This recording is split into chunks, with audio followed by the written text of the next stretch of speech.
এখন চিল মারছি। খাওয়া আজকে হেভি হয়েছে, গাবিয়ে সাটানো বলতে গেলে। আমাদের খাওয়া একটা ইনভিটেশন ছিল, খানা তো पड़ेगा, इसलिए खाया गया, চিল মারা। তো স্টার্ট হতে হবে, চিল মারতে হবে। ঘুম ছাড়া কিছু না, ঘুমটা হচ্ছে মুখ্য। ঘুমই হচ্ছে সর্বশ্রেষ্ঠ জিনিস। সবাই ঘুমতে চায়, কেউ চিরতরে ঘুমতে চায়, কেউ ক্ষণস্থায়ী রূপে। যে চিরতরে চায় তার মধ্যে অনেক কষ্ট লুকিয়ে আছে, আর যে ক্ষণস্থায়ী চায় তার মধ্যে লালসা আকাঙ্ক্ষা লুকিয়ে আছে।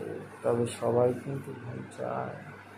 ঘুম ছাড়া ব্যক্তিত্ব বজায় রাখা কঠিন, সঠিক বিচার করা কঠিন। ঘুমই একমাত্র শান্তি প্রদান করতে পারে মানুষকে। কেন ঘুমাও সবাই।